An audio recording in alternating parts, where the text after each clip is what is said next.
जय श्री राम मेरे प्यारे मित्रों, विनय पत्रिका का पाठ हम कर रहे हैं। पद संख्या 136 का भाग 3 इस प्रकार है। तुलसीदास जी क्या लिखते हैं? ते निज करम डोरी दृढ़ कीन्ही, अपने करनी गाठी गही दीन्ही। ते निज करम डोरी दृढ़ कीन्ही, तूने स्वयं ही निज कर्म, अपने कर्मों की डोरी को, रस्सी को मजबूत कर लिया है। कर्म रूपी रस्सी को मजबूत कर लिया है। किस प्रकार कि हर पल नित नए कर्मों में अनुरत होना।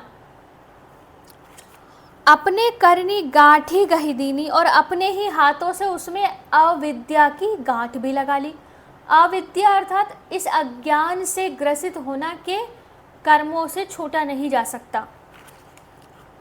ताते पर बस पर्यो अभागे, ता फल गर्भ बास दुख आगे।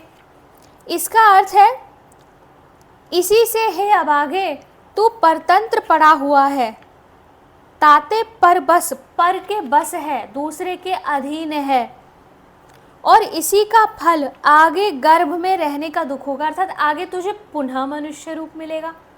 और हालांकि कहा गया है कि 84 लाख योनियों में मनुष्य होना सर्वश्रेष्ठ है, किंतु अध्यात्म कहता है कि मनुष्य योनि में भी आना बेकार है, इससे भी मुक्ति मिलनी चाहिए।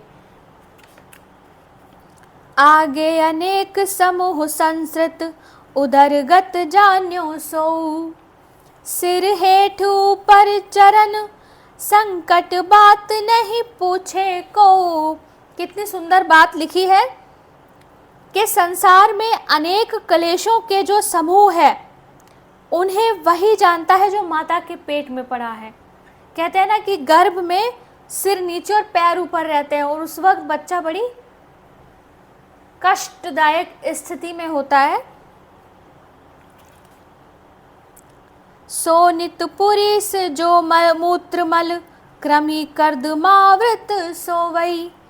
कोमल शरीर गंभीर बेदन, शीस धुनी धुनी रोवई। इस भयानक संकट के समय कोई बात भी नहीं पूछता। रक्त मल मूत्र विष्ठा कीड़े कीच से भरा घिरा हुआ गर्भ में सोता है। कोमल शरीर में जब बड़ी भारी वेदना होती है, तब सिर धुन धुन कर रोता है। पद संख्या 136 का भाग 4 क्या लिखते हैं तुलसीदास जी? तू निज करम जाल जहाँ घेरो, श्री हरि संग तज्जो नहीं तेरो।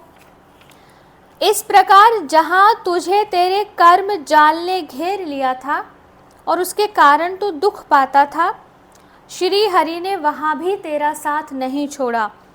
गर्भ में प्रभु ने नाना प्रकार से तेरा पालन पोषण किया, और फिर बहुविधि प्रतिपालन प्रभु कीन्हो।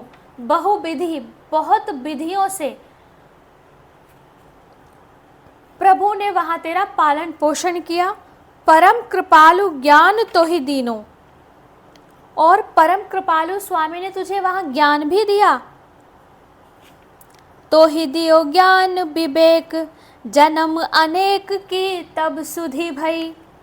जब तुझे हरि ने ज्ञान विवेक दिया, जन्म अनेक की सुधि भई, तब तुझे अपने अनेक जन्मों की बातें याद आई। ते ही इसकी हो शरण, जाकी विषम माया गुणमयी। और तू कहने लगा कि जिसकी यह त्रिगुणमयी सत रज तम माया अति दुस्तर है, मैं उसी परमेश्वर की शरण हूँ। अर्थात तू शरणागत हो गया। तूने कहा कि जो ये त्रिगुणात्मक माया है ये अथाह दुस्तर है और मैं इससे पार नहीं पा सकता, किंतु चूँ हरि ने ज्ञान दिया तो मैं तो आपके शरणागत हूँ। जहि किए जीव निकाय बस, रसहीन दिन दिन अति नई। सो करो बेगी संभारी, श्रीपति विपति महजे ही मति दई। इसका अर्थ है कि जिस माया ने जीव समूह को अपने वश में करके उनके जीवन को नीरस अर्थात आनंद रहित कर दिया, और जो प्रतिदिन अत्यंत नई बनी रहती है, अर्थात माया प्रतिदिन नया रूप लेती है।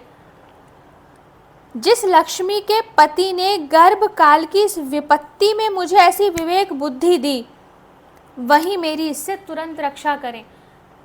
कहा जाता है कि जब गर्भ में बच्चा होता है तो वो ईश्वर से ये वचन दे के आता है कि मैं जब बाहर निकलूँगा मुझे इस कष्ट से मुक्ति दे दीजिए, मैं बाहर जब जाऊँगा तो मैं आपका ध्यान करूँगा, या मेरा जो परम उद्देश्य है वो ईश्वर प्राप्ति होगा। पर माया के वश नित्य नए स्वरूप में जो माया हमें छलती है वो हमें सब भुला देती है। इसी पद के आगे के भाग का पाठ हम आगे के वीडियो में करेंगे। अपना ध्यान रखें। जय श्री राम।